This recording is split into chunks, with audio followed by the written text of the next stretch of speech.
En midsommeraften og nat, hvor greven, som er frøken Julies far, er ude at rejse, så kommer frøken Julie ind i køkkenet på herregården, hvor herskabstjeneren Jean og hans uofficielle forlovede Christine, som er kokkepige, sidder og snakker lige netop omkring frøken Julie.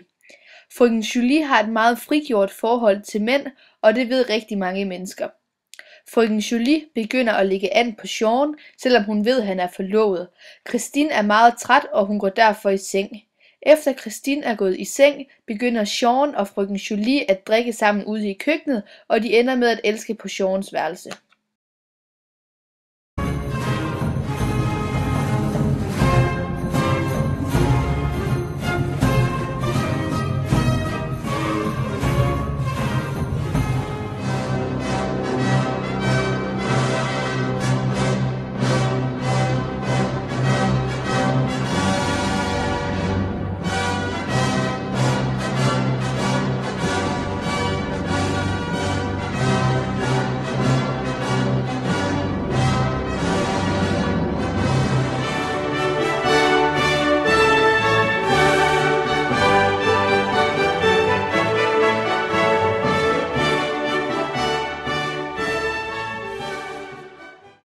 Lad være med at drikke mere.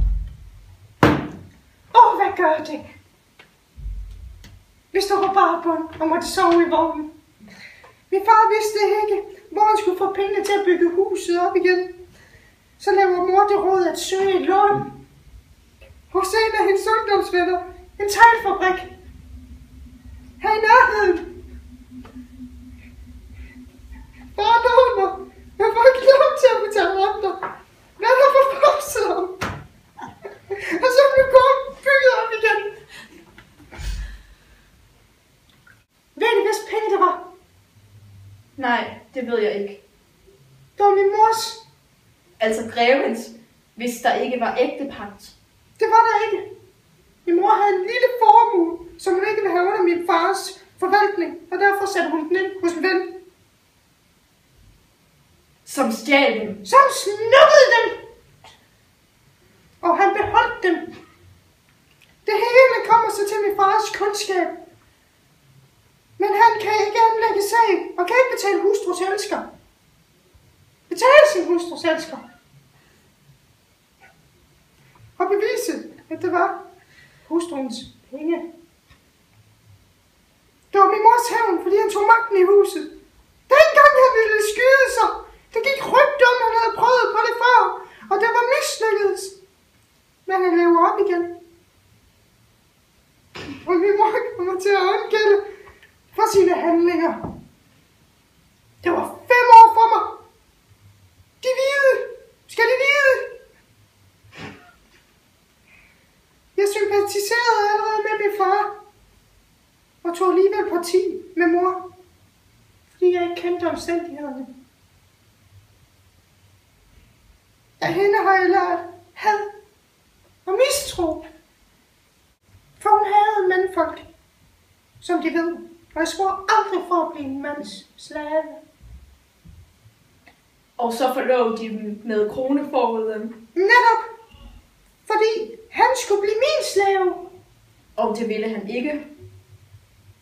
Han ville nok, men han fik ikke lov. Jeg blev træt af ham. Jeg så det selv på gårdspladsen. Hvad var det, du så? Det jeg så, hvordan han hævede forlovelsen. Det er løgn.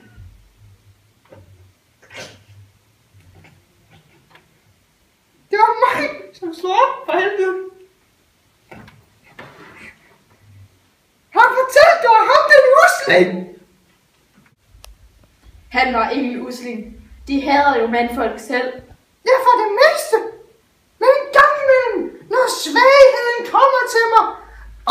Fy! Nu er det De hader også mig. grænseløst. Jeg kunne lade det dræbe som et dyr. Som man skyder en gal hund. Ja, netop. Men nu er her ingenting at skyde med, og ingenting at skyde. Hvad gør vi så? Jamen, vi rejser. For at pine hinanden til døde? Nej, for at elske i 2 dage, 8 dage, så længe man kan elske, Og så dø. Dø? Hvor dumt. Så synes jeg, det er bedre at starte et hotel. På Komosøen. Hvor solen altid skinner. Hvor laurbærtræerne springer ud ved juletid. Og appelsinerne gløder. Komosøen er en rejlehule, hvor man ikke ser appelsiner andre steder end i boderne. Men det er et godt turiststed, for der er mange villaer, som bliver lejet ud til elskende. Og det er en meget taknemmelig industri. Ved de hvorfor? Jo, de skriver lejekontrakter på et halvt år, og så rejser de efter 3 uger. Hvorfor efter 3 uger? De kommer naturligvis op at skændes. Men lejen skal alligevel betales. Og så lejer man ud igen. Og sådan går det den ene gang efter den anden. For kærlighed er der nok af. Selvom det ikke var så længe. Du vil ikke dø sammen med mig, eller hvad? Jeg vil slet ikke dø, eftersom jeg nyder det at leve, og jeg ser selvmord som en forbrydelse med forsynet, som har givet os livet. Skulle de tro på Gud, de? Ja, vist gør jeg det. Og jeg går i kirke hver anden søndag. Oprigtigt talt, nu er jeg træt af det her, og nu vil jeg i seng. Ja, så? Og det tror de, jeg vil lade mig nøje med. Ved de, hvad en mand skylder den kvinde, han har bragt ulykke?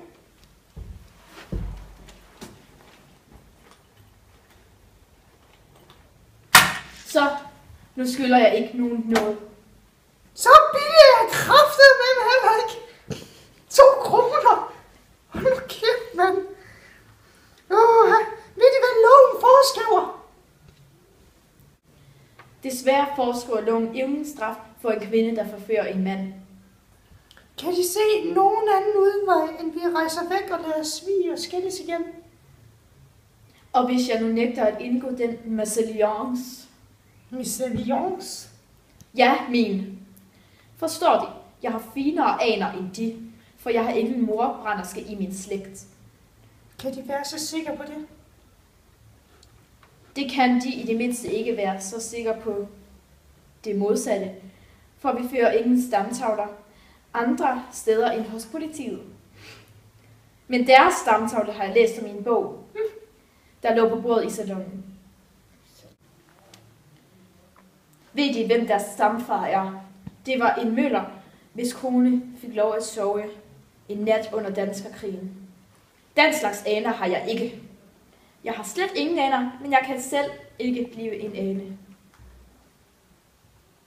Det har jeg for, at jeg åbner mit hjerte for en uværdig, og jeg har givet min families ære.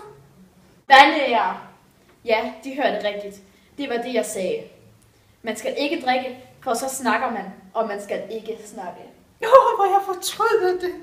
Hvor fortryder det? Ja. Nej. Og hvis de så bare elskede mig.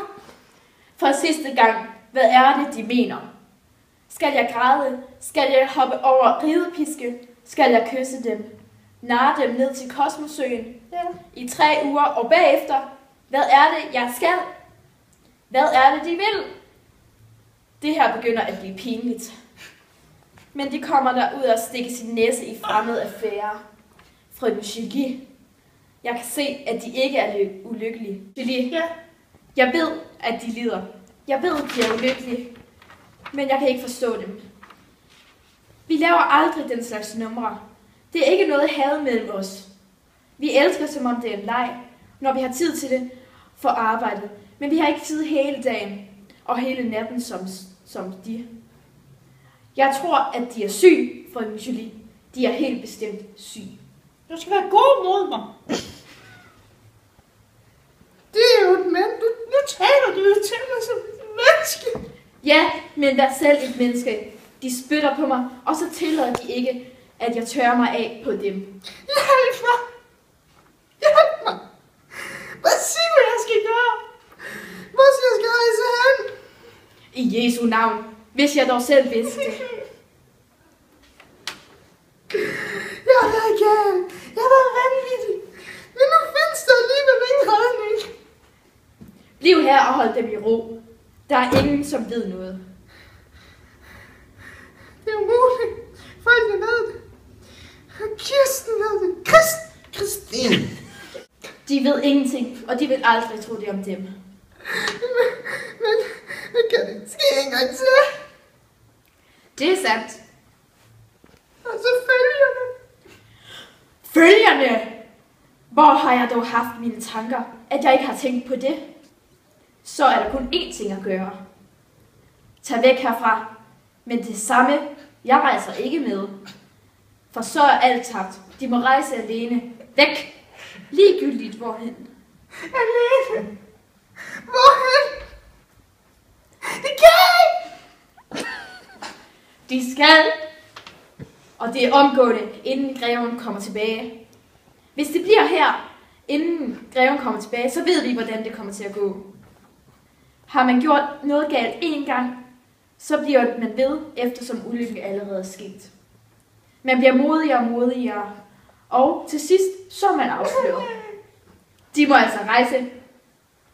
Og bagefter skriver de til greven, og tilstår alt, men at det ikke var mig. Det vil han ikke kunne gætte. Jeg tror heller aldrig, han er interesseret i at få det at vide. Jeg rejser, hvis de følger med. Er du vanvittigt, menneske? Frøken Julie skulle følge med sin herskabstjener. Det vil stå i avisen i overmorgen, og det vil greven aldrig overleve. Jeg kan ikke rejse. Jeg kan ikke blive her. Hjælp mig. Jeg er så træt. Jeg er grænseløst træt. Befal over mig. Sæt mig i gang. For jeg kan ikke tænke mere. Jeg kan ikke handle mere. Se nu, hvilket pjok de er. Hvorfor puster I jer op og sætter næsen i vejret, som om I var skabelsens herre? Nå, jeg skal befale over dem. Gå op og klæd dem om. Tag rejsepenge med, og kom så herned. Kom med op. På deres værelse. Nu er de jo vanvittige. Igen. Nej, gå med det samme. Nej. Nej. Nej. Nej.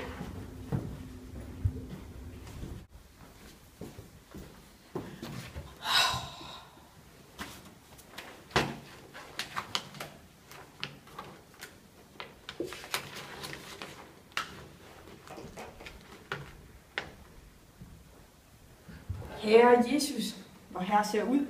Hvad er det dog, I har haft for? Det er frøkenen, der har trukket folkene herind. Har du sovet så tungt, at du slet ikke har hørt noget? Jeg har sovet som en sten. Og du er allerede klar til at gå i kirke? Ja, han har jo lovet at gå med mig til skriftet i dag. Ja, det er jo også rigtigt. Og der har du skruet. Kom så da. Hvad er det for et evangelium i dag?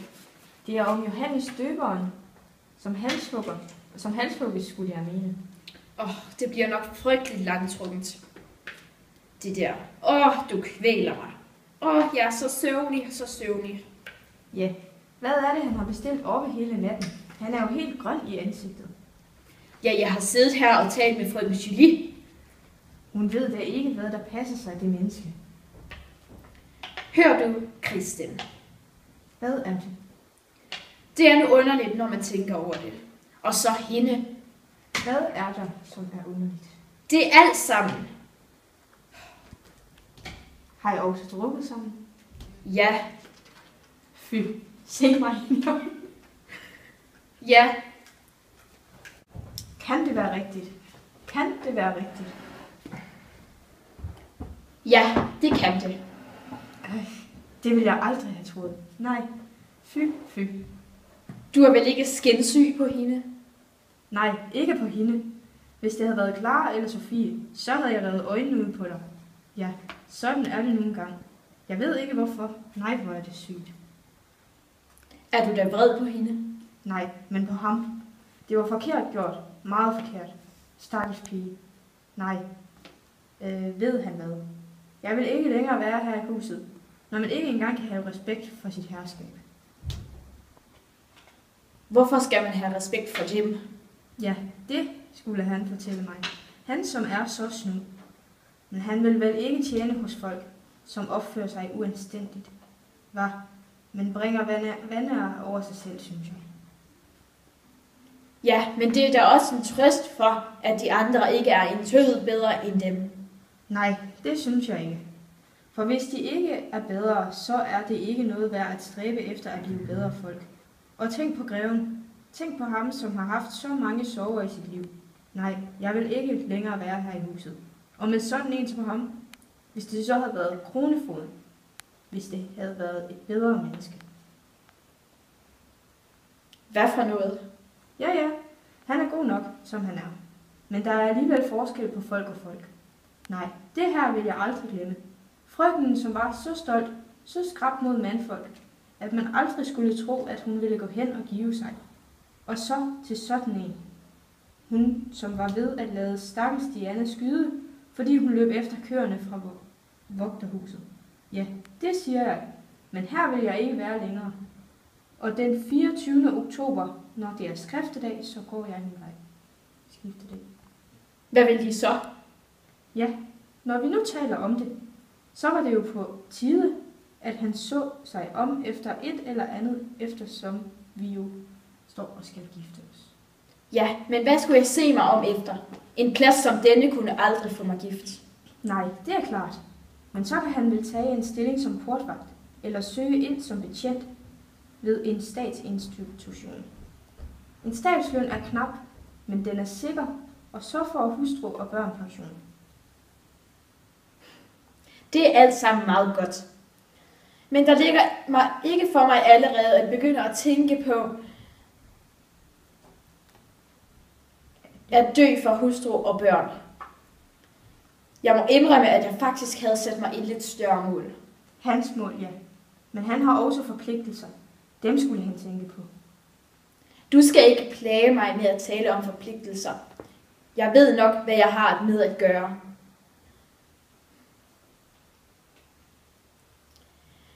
Alt det vi får god tid til at tænke over sidenhen. Gå nu ind og gør dig i orden, så går vi i kirke.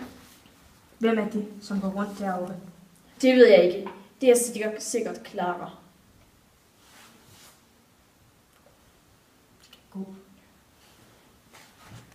Det kan vel aldrig være greven, som er kommet hjem, uden nogen har hørt ham. Greven? Nej, det tror jeg ikke. For så vil han sikkert have ringet. Nej. Ja. Gud hjælpe os. Aldrig, for har jeg været med til den slags. Greven ankom tidligere end forventet. Julie er handlingslammet over for sin fars pludselige ankomst og beder Sean om at befale hende til at begå selvmord, netop for at undgå en skandale. Sean siger modvilligt, at hun skal begå selvmord, og stykket ender med, at frøken Julie, som i hypnosen, går ud og skærer halsen over på sig selv.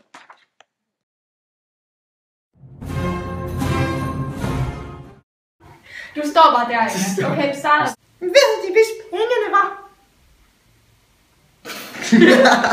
Det tror jeg nok ikke. Ved de, hvis pengene var? Det var min mors. Nej, det ved du ikke.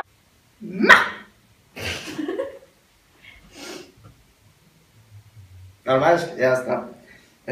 Mors. Nå.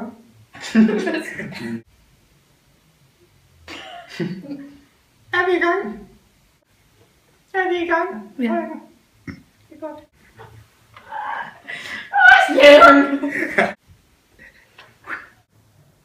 Vandære. Ja, Ja, det de var du hørte eddermame for langsomt til. Hvad? Det skal være vandære. Go. Frøken Julie. Ja, hvad så? Kirsten ved det. Christine.